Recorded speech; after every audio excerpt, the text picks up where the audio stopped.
رمضان کے آخری عشرے میں تو یوں ہو جاتا کہ حضور نبی کریم صلی اللہ تعالیٰ علیہ وآلہ وسلم بستر پر ہی نہ تشریف لاتے. تو اللہ تعالیٰ ہمارے حال پہ رحم فرمائے، اور اللہ تبارک و تعالیٰ جو رمضان شریف کی باقی گھڑیاں باقی ہیں، دیکھیں پہلا عشرہ آج ہم سے جدا ہو گیا ہے، اور پھر یہ قیامت تک یہ واپس نہیں آئے گا. لوگ غلط کہتے ہیں جی یہ رمضان مہمان ہے. رمضان مہمان نہیں ہے، مہمان ہم ہیں، کیونکہ رمضان نے تو قیامت تک آنا ہے، اور پتہ نہیں اگلے رمضان میں ہم نے ہونا ہے کہ نہیں ہونا. کتنے لوگ ہیں جو پچھلے رمضان میں تھے، اس رمضان میں نہیں ہیں. تو مہمان تو ہم ہوئے. تو عشرہ رحمت، ہماری زندگی کا یہ عشرہ رحمت، یہ دوبارہ ہمیں نصیب نہیں ہونا.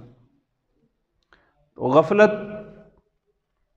خدا را تھوڑا سا جسم کی لذتوں سے آزاد ہو کے کچھ روح کی تہذیب اور روح کی طہارت، کوئی زیادہ میں نہیں کہتا کہ اہتمام کرے. ہمارے یہاں ایک یہ بھی مسئلہ ہے کہ ختم پہ ختم کوانٹٹی بڑھا دیتے ہیں، کوالٹی نہیں بڑھاتے. زیادہ رکعتیں پڑھ لینے کا نام عبادت گزاری نہیں ہے. معیاری رکعتیں، 2 رکعتیں بھی خشوع اور خضوع کے ساتھ. خشوع خضوع کا کیا مطلب ہوتا ہے؟ ظاہری عاجزی کے ساتھ اور باطنی عاجزی کے ساتھ.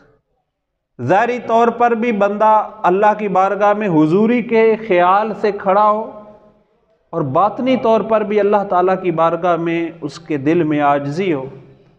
بے شک 2 رکعتیں پڑھ لے تو کوالٹی والی عبادت کریں. قرآن پاک پڑھیں، تھوڑا پڑھ لیں، لیکن صحیح ذوق شوق کے ساتھ، منہ صاف کر کے، مسواک کر کے، خوشبو لگا کے، اہتمام کے ساتھ پڑھیں. انشاءاللہ مزہ آئے گا. انفاق کریں. اور آج ہماری جمعے کی گفتگو کا یہی موضوع ہے. انفاق کریں، اللہ کی راہ میں خرچ کریں. کوشش کریں اپنے آپ کو چھپانے کی، اور جس پر خرچ کر رہے ہیں کوئی بھی اس سے امید نہ رکھیں کہ وہ میرے ساتھ کوئی نیکی کرے یا میرے ساتھ اچھا کرے، بلکہ جو دے دیا وہ اللہ کے لیے دے دیا، اللہ کے حوالے. تو اجر کی امید اپنے اللہ سے رکھیں، ثواب اپنے رب کی بارگاہ سے امیدوار بنیں. تو یہ تھوڑا سا کر لیں گے تو انشاءاللہ تعالی یہ بہت کچھ ہو جائے گا. حضرت ابو نعیم اصفہانی نے حلیۃ الاولیاء کے اندر لکھا ہے، کندھے کے ساتھ کندھا ملا کے 2 بندے کھڑے ہوتے ہیں نماز میں، لیکن ان کی نمازوں میں زمین و آسمان کا فرق ہوتا ہے. ایک ہی صف میں، ایک ہی مسجد میں، ایک ہی جگہ پہ 2 بندے نماز پڑھ رہے ہیں، کندھے سے کندھا ملایا ہوا ہے، لیکن نمازوں میں زمین و آسمان کا فرق ہے. فرمایا وہ فرق ان کی نیتوں کا ہوتا ہے. کچھ لوگوں کو ہو سکتا ہے یہاں پہ بیٹھے اللہ تعالیٰ ان کو وہ نمازوں کا ثواب عطا فرمائے جو حرم شریف میں ادا ہو رہی ہیں. یہ نیتوں ہیں، نیتوں کا ثواب ہے. ہو سکتا ہے چارپائی پہ لیٹے ہوئے تو دل میں کڑن ہے، دل میں اضطراب ہے، شوق ہے، آ نہیں سکتے، تو اللہ تعالیٰ ہو سکتا ہے ان کو بستر پر بیٹھے ہوئے حرم کی نمازوں کا اجر عطا فرما دے. اور کچھ ہماری طرح غافل لوگ ہیں جو حرم میں بھی ہو آئے تو ان کا دل گھر میں ہی ہوتا ہے اور اپنی دکانداری میں ہی ہوتا ہے، تو ان کو پھر اتنا ہی کچھ ملتا ہے جتنا ہی ان کی حضوری ہوتی ہے. تو یہ رمضان المبارک ہمارے گھر میں بات ہو رہی تھی، رمضان شریف میں بھی ہم گناہوں سے باز نہیں آتے، اپنی بری عادتیں نہیں چھوڑتے. تو میرا چھوٹا بھائی کہنے لگا چھٹیاں ہوندیاں نا، چھٹیاں سکولاں وچوں، تے سکول والے آخدے نے بھی اسی تانوں 11 مہینے پڑھایا، 10 مہینے پڑھایا تے تانوں چھٹیاں دا کام دے رہے ہیں، اے تسی گھروں پڑھ کے آنا ہے. لیسن پلاننگ دے دیتے ہیں، لکھا ہوا دے دیتے ہیں، یہ گھر سے پڑھ کے آنا. ایسے طرح شیطان چھٹیاں تے جاندا ہے، 1 مہینہ چھٹی جاندا ہے، 1 مہینہ آف رہندا ہے. تو چھٹیاں دا کام دے جاندہ ہے کہ 11 مہینے تے میں تو گناہ کرائے نے تے 1 مہینہ تساں اے خود کام کروں کر کے لیا ہونا، چھٹیاں دا کام دے جاندہ ہے۔ تے لوکی اینے کر فرما بردار نے، اسی اتنے کر او دے مطیع ہاں، او دے آرڈر نو اوبے کرنے آنے ہاں کہ 1 مہینہ محسوس تک نہیں ہون دیندے بھی شیطان غیر حاضر ہے، کہ بلکہ بعض گناہ تے او دے تو بھی ود کے کر جانے ہیں، کی روزہ کھنجا رہے ہیں، لوڈو کھیل رہے ہیں، تاش دی بازی لا رہی ہے، جوا لا رہا ہے، جنہیں جڑا رہے دا وہ افطاری کرائے دا، جوا ہے حرام ہے۔ اور گانا زبان نو برا بولنے تو بچا نہیں سکتے، نظر نو برا ویڑنے تو بچا نہیں سکتے، کنا نو برا سننے تو بچا نہیں سکتے، پیٹ نو حرام کھانے تو بچا نہیں سکتے۔ پاک محبوب مصطفیٰ کریم صلی اللہ تعالی علیہ وسلم دا ارشاد ہے کہ بہت سارے روزے دار ایسے ہیں، حدیث پاک دا مفہوم ہے، بہت سے روزے دار ایسے ہیں جن کو سوائے بھوک اور پیاس کے کوئی شے ہاتھ نہیں آتی۔ اور حضور علیہ الصلوۃ والسلام کی بارگاہ میں 2 عورتیں لائی گئیں تو پاک محبوب صلی اللہ تعالیٰ علیہ وسلم نے فرمایا کہ اس نے گوشت کھایا ہے۔ ایک عورت اس نے کہا یا رسول اللہ میں تو روزے سے ہوں، میں نے کون سا گوشت کھایا ہے؟ تو حضور نبی پاک صلی اللہ تعالیٰ علیہ وسلم نے ایک برتن منگوایا تو اس کو کہہ کروائی تو گوشت کے لوتھڑے نکلے، کچے گوشت کے لوتھڑے نکلے۔ فرمایا تم نے غیبت کی تھی، فلاں فلاں عورت کی غیبت کی تھی تو یہ گوشت کھا کے آئی ہو۔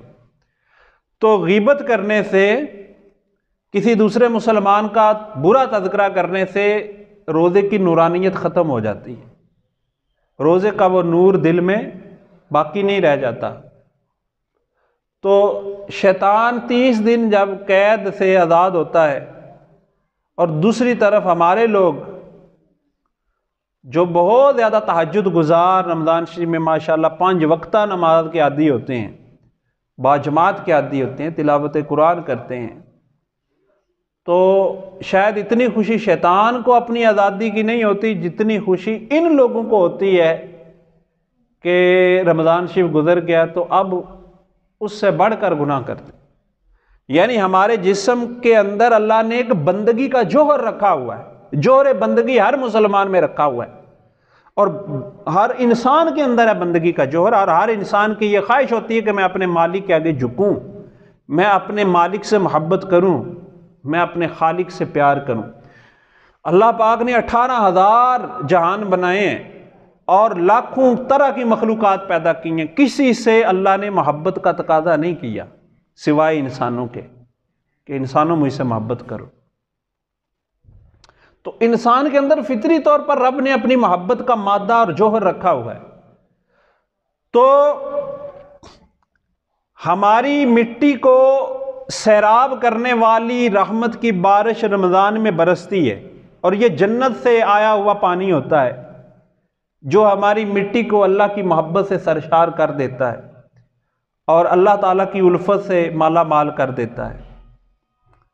اور ہم ایسے انسان ہیں، کہتے ہیں کہ ٹھیک ہے ہمارے نفس تجھے پیاس لگی ہے، ہماری روح تجھے طلب محسوس ہو رہی ہے کہ اللہ کی رحمت کے اس پانی کو پائے، لیکن یہ پانی ہم تجھے رمضان میں ہی دیں گے، رمضان کے علاوہ نہیں دیں گے۔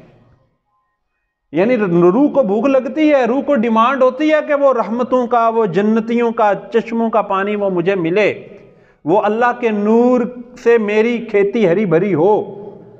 لیکن ہم رمضان کے بعد ایسے کٹ آف ہوتے ہیں، کہتے ہیں کہ نہیں، جب رمضان آئے گا تو پھر تجھے پانی پلائیں گے، رمضان آئے گا تو پھر تجھے بھوک کا کھانا دیں گے۔ آپ دیکھیں نا، آپ کی دسترخوان پہ، افطاری کے دسترخوان پہ کتنی نعمتیں ہیں، آپ پھلوں کے نام نہیں گن سکتے جو سردیوں کے پھلوں کے نام ہیں یا گرمیوں کے نام ہیں، کتنے کو ہیں۔ یہ صرف جسم جو فنا ہو جانے والا جسم ہے، اس جسم کی غذائیت کو پورا کرنے کے لیے اللہ نے کتنے پھل پیدا کیے ہیں، اس جسم کی لذت کے لیے اللہ نے کتنی سبزیاں پیدا کی ہیں، اس جسم کی بقا کے لیے اللہ تعالیٰ نے کتنی قسم کے گوشت پیدا کیے، اور پھر کتنی قسم کی ڈشیں ہیں جو صرف اس جسم کے لیے ہیں، ٹھیک ہے، اور اس جسم نے مٹی میں مل جانا، خاک ہو جانا ہے۔ تو جب اس جسم جس نے مٹی میں مل جانا ہے، اس کی بقا کے لیے اللہ نے اتنی لذتیں پیدا کر دی ہیں، تو وہ روح جو اللہ کی بارگاہ سے آئی ہے اس کے لیے اللہ نے کوئی غذا نہیں پیدا کی ہوگی۔ کیوں جی؟ جسم کے لیے اللہ نے اتنی ڈشیں، اتنی نعمتیں پیدا کی ہیں۔ اللہ کریم فرماتا ہے ان تعدوا نعمت اللہ لا تحصوها، اگر تم رب کی نعمتوں کو گننا چاہو تو شمار ہی نہیں کر سکتے۔ اللہ کی نعمتیں اتنی ہیں، جو یہ جسم مٹی میں مل جائے گا اس کی لذت کے لیے اور اس کے ذائقے کے لیے اور اس کی بقا کے لیے رب نے اتنی نعمتیں پیدا کی ہیں۔ تو روح من امر ربی یسألونک عن الروح قل الروح من امر ربی، وہ روح جو اللہ کے بارگاہ سے آئی ہے اور جس نے ختم ہی نہیں ہونا، جس نے باقی رہنا ہے، اس کے لیے اللہ نے کوئی ڈش نہیں پیدا کی، اس کے لیے اللہ نے کوئی غذا نہیں پیدا کی ہوگی۔ اور جسم کو بھوک لگتی ہے، اس روح کے لیے بھی اللہ نے بڑی غذائیں پیدا کی ہیں۔ مسئلہ یہ ہے کہ جنہ ڈگیا نو چھک کڑنا سی وہ آپ ہی چکڑوے ڈگ گئے نے۔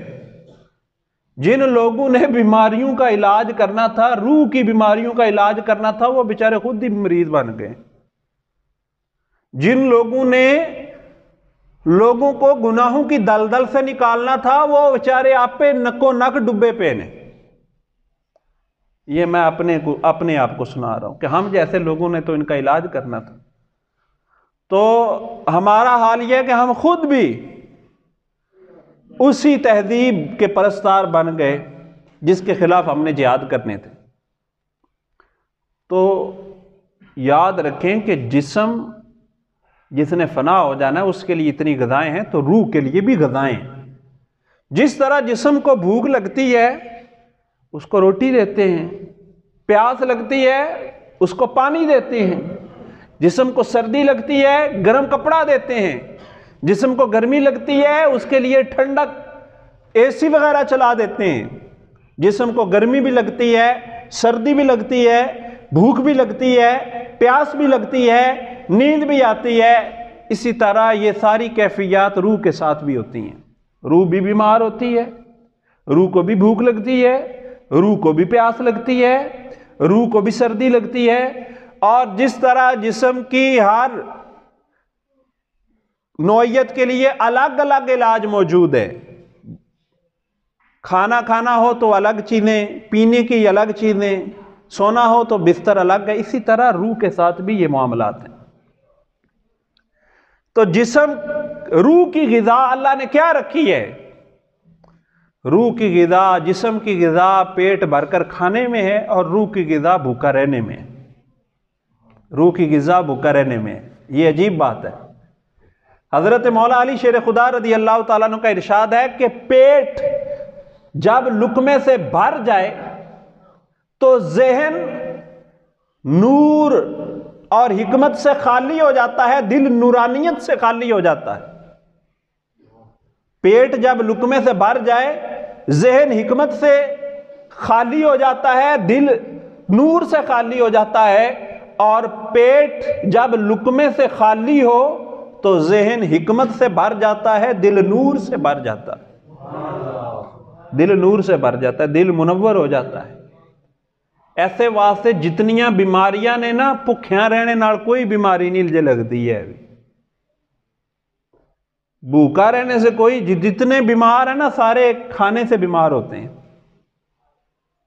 ہسپتالوں میں دیکھ لیں، ڈاکٹر بھی پرہیز کے طور پر کہتے ہیں فلاں فلاں شے نہیں کھانی، تو علاج کیا ہوتا ہے؟ نہ کھانے میں۔ علاج کھانے کا نہیں بتاتے، علاج کہتے ہیں نہیں کھانا،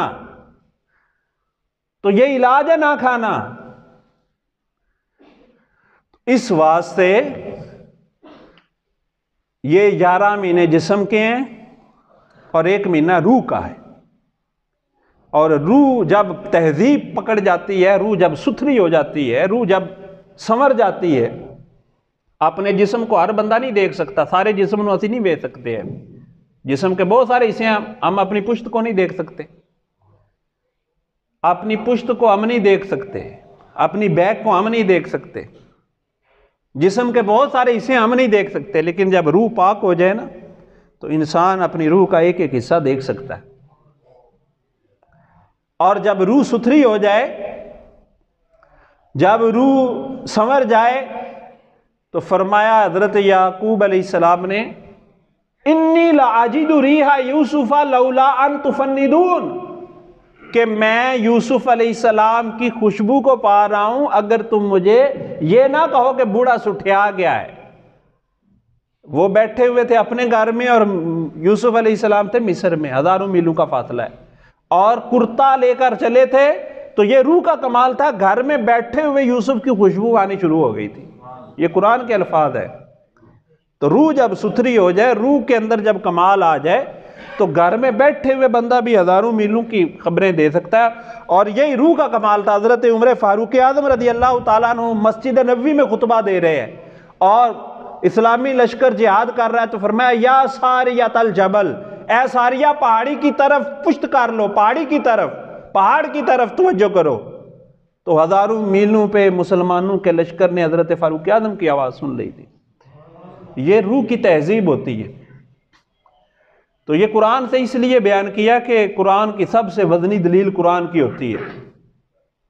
تو رمضان المبارک بنیادی طور پر، میں جس طرح عرض کر رہا تھا کہ ہمارے مسلمان جب حج اور عمرے پہ جاتے ہیں نا تو بڑا اہتمام کرتے ہیں، جی نواں کپڑا، نویں جتی، نویں تسبیح، نویں ٹوپی، خوشبو لاؤ، میں نے عمرہ کرنے جانا ہے، میں نے حج پہ جانا ہے۔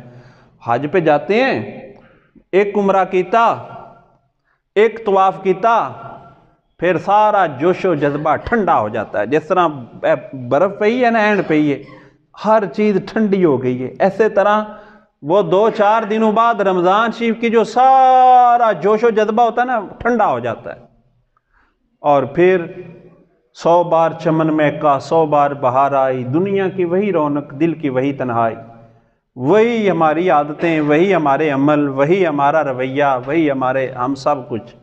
رمضان نے تو ہمارا کچھ بھی نہیں بگاڑ سکا۔ یعنی رمضان المبارک میں اگر حدیث پاک میں کہا گیا ہے یہ مواسات کا مہینہ ہے، غم گساری کا مہینہ ہے، اگر ہمارے دل میں غم گساری کے جذبات ہی نہیں پیدا ہوئے، غم گساری کے جذبات کیا ہیں کہ دوسرے کے دکھ کو اپنا دکھ محسوس کرنا۔ میں مدینہ پاک میں تھا، جس دن میں مدینہ شریف میں گیا، اللہ تعالیٰ بار بار آپ کو بھی حاضری عطا فرمائے، مجھے بھی توفیق عطا فرمائے، اسی وقت مسجد نبوی شریف میں سیالکوٹ کا ایک گاؤں تھا، وہاں کے ایک چودھری صاحب کا جنازہ تھا، مسجد نبوی شریف میں نماز فجر کے بعد ہوا، تو اس کا بیٹا مجھے ملا، تو میری پہلی ملاقات ہوئی، کہنے لگا ابھی نا میں باپ کا جنازہ پڑھ کے باپ کو دفنا کے جنت البقیع میں آ رہا ہوں۔ تو مجھے یہ نا بڑا تجسس ہوتا ہے، جو بندے کامیاب ہوں یا جن بندوں کو اچھی موت آئے نا، تو میں پہلے پوچھتا ہوں کہ یار کون سا ایسا خاص عمل تھا جو وہ کرتا تھا جس کی برکت سے اللہ نے اس پر اتنا فضل کیا ہے، اتنا بڑا انعام عطا فرمایا ہے۔ تو میں نے اس چودھری صاحب کے بیٹے سے پوچھا کہ آپ کے ابا جی کا کوئی خاص عمل ہو تو بتائیں۔ کہنے لگے ویسے تو وہ چودھری تھے، سیاست بھی کرتے تھے، لیکن ان کے دل میں نا خلق خدا کا رحم بہت زیادہ تھا، اللہ کی مخلوق کے لیے مہربان بہت زیادہ تھے، سیاست بھی لوگوں کی خدمت کے لیے کرتے تھے۔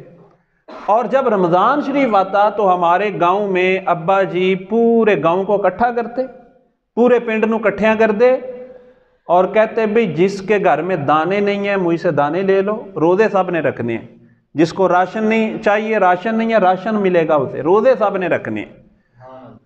روزے کسی کے اس وجہ سے نہ مس ہوں کہ بھی ہمارے گھر میں روٹی نہیں تھی یا دودھ نہیں تھا یا لسی نہیں تھی، دودھ بھی ملے گا، لسی بھی ملے گی، دہی بھی ملے گی، جس کو جوش ہے چاہیے وہ ملے گا، روزے سب نے رکھنے ہیں۔ پورے گاؤں کو اکٹھا کرتے، کسی نے کہا جی مجھ سے دودھ لینے نہیں آیا جاتا آپ کے گھر میں، تو کہتے تو یہ میری بھینس کھول کے لے جاؤ، خود ہی دودھ دو لیا کرو، خود ہی آپ ہی چو لویں کریں، لے جاؤ۔ اور ہمارے گھر میں کہتا ہے کئی کمی ہوتے تھے، ساری رات وہ دودھ نو ریڑک دے، لسی بنا دے، مکھن بناتے، اور لوگ آتے برتن لے کر، سب کو لسی بھی ملتی، مکھن بھی ملتا، اور جس کو دودھ چاہیے دودھ بھی ملتا، کہ روزے سب نے رکھنے، ان کو روزوں کا بڑا شوق تھا، اور لوگوں کو روزے رکھوانے کا، لوگوں کو روز افطاری کرانے کا۔ یہ اللہ نے نا ان کے دل میں پتہ نہیں بات ڈالی ہوئی تھی، ٹھیک ہے۔ اور یاد رکھیں نیکی کی توفیق اللہ کی بارگاہ سے ملتی ہے، کس کو اللہ تعالیٰ جس کام کے لیے چن لے۔ لوگوں کو اچھے کام کرتے ہوئے دیکھتا ہوں، خوشی ہوتی ہے، یار چلو کوئی دنیا داری کے لیے بھی کر رہا ہو نا تو پھر بھی حوصلہ افزائی کرنی چاہیے، کیا پتہ اللہ تعالیٰ کسی کی دعا کے صدقے اللہ اس کا دل ہی بدل دے، اس کا بیڑا ہی پار ہو جائے۔ تو کہتے ہیں کہ وہ گاؤں میں لوگوں کو روزے رکھواتے تھے، خیرات کرتے تھے، اناج بانٹتے تھے، دودھ دیتے تھے، لسی بانٹتے تھے، کسی کو پیسوں کی ضرورت ہوتی تھی پیسے دیتے تھے۔ تو اللہ تعالیٰ نے یہ کرم کیا، آج مسجد نبوی شریف میں تہجد کی نماز پڑھ رہے تھے رات کے 2 بجے، تو ریاض الجنہ میں، جس کو حضور نے فرمایا یہ جنت کی کیاری ہے، میری قبر اور ممبر کا جو درمیانی فاصلہ حضور نے فرمایا یہ جنت کا باغ ہے، ٹھیک ہے۔ اور جو فرماتے کہ یہ تہجد پڑھ رہے تھے میرے والد صاحب یہاں پہ، تو سجدے میں گئے وہیں پہ فوت ہو گئے، ریاض الجنہ میں گئے حضور کے روضے پہ، اور تہجد پڑھ رہے تھے، سجدے میں گئے وہیں پہ روح۔ اور پاک محبوب علیہ السلام کی حدیث پاک ہے، جو بندہ جس حالت میں مرتا ہے اسی حالت میں اٹھایا جائے گا، ٹھیک ہے۔ اب کوئی شراب پی کے مرے گا تو شراب قیامت والے دن نشے میں اٹھے گا، اور کوئی سجدے میں مرے گا تو سجدے سے اٹھے گا، یہ اپنا اپنا نصیب ہے۔ تو سوچنا چاہیے کہ ہمیں کیسی موت آئے گی، کن لوگوں میں رہتا ہوں۔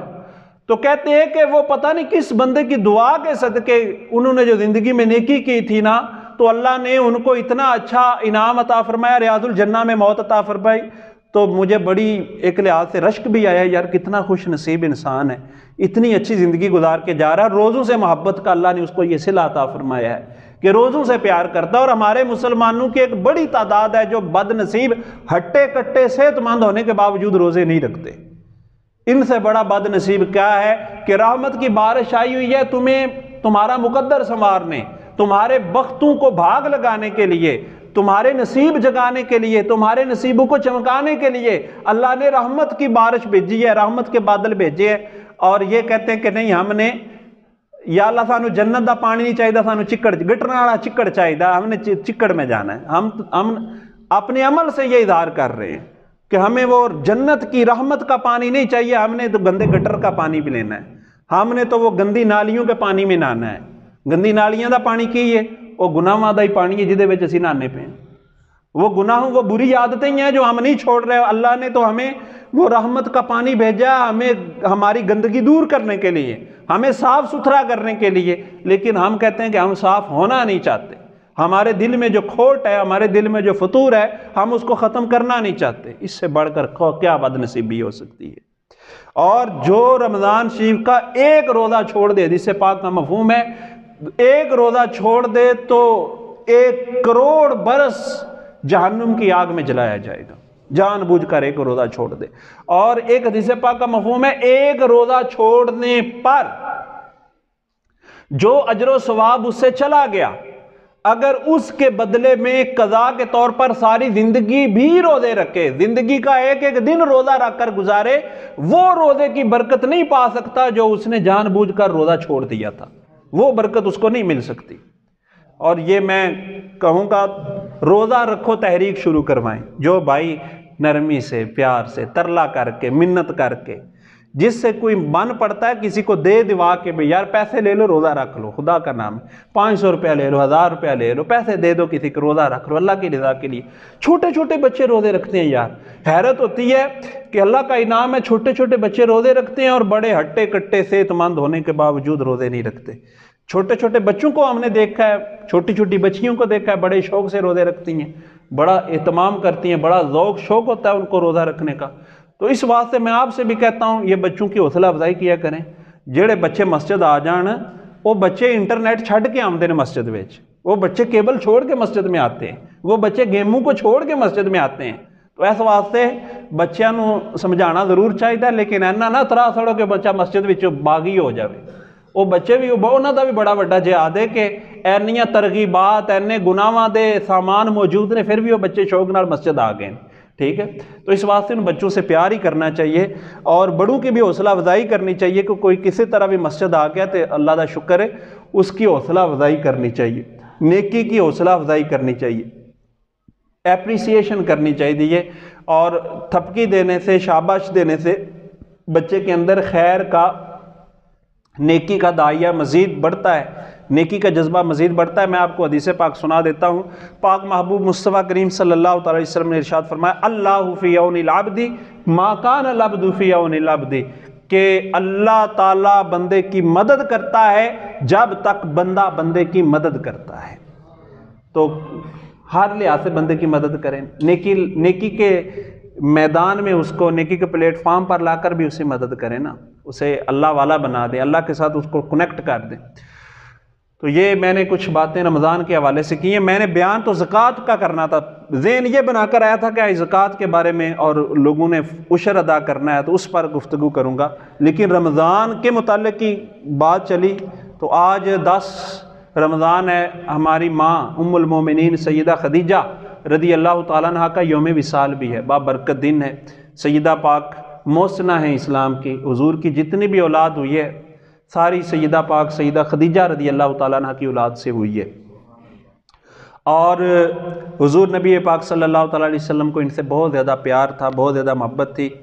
جنت المعالی مکہ مکرمہ میں جو قبرستان ہے وہاں پہ یہ دفن ہے، اس وقت جنازے کے احکام نہیں آئے تھے، تو حضور نبی پاک صلی اللہ تعالیٰ علیہ وسلم نے ارشاد فرمایا کہ مجھے خدیجہ نے اس وقت ماننا تھا جب مجھے کوئی بھی نہیں مانتا تھا، اور مجھے لوگ سارے میری تکذیب کرتے تھے، مجھے جھوٹا کہتے تھے، وہ مجھے سچا کہتی تھی، تو انہوں نے اپنے مال سے میری خدمت کی اور اللہ نے مجھے ان سے اولاد عطا فرمائی۔ اللہ نے ان کو جنت میں وہ محل عطا فرمایا ہے کہ جس میں نہ شور ہوگا، نہ کوئی کسی قسم کی چیخ پکار ہوگی۔ تو آج اہتمام کے ساتھ سیدہ پاک کی اور جو ناموس رسالت پر جو شہید ہوئے ہیں، اللہ تعالیٰ ان کو غریق رحمت کرے۔ اور آج اسی مسجد میں 11ویں شریف کے سلسلہ میں افطاری کا پروگرام ہے، عصر سے لے کر افطاری تک محفل پاک بھی ہوگی، افطاری بھی ہوگی، تمام بھائی اس میں ضرور شرکت فرمائیں۔ اللہ پاک کی بارگاہ میں دعا ہے اللہ پاک ہم سب کو عمل کرنے کی توفیق عطا فرمائے۔ وآخر دعوانا الحمدللہ رب العالمین۔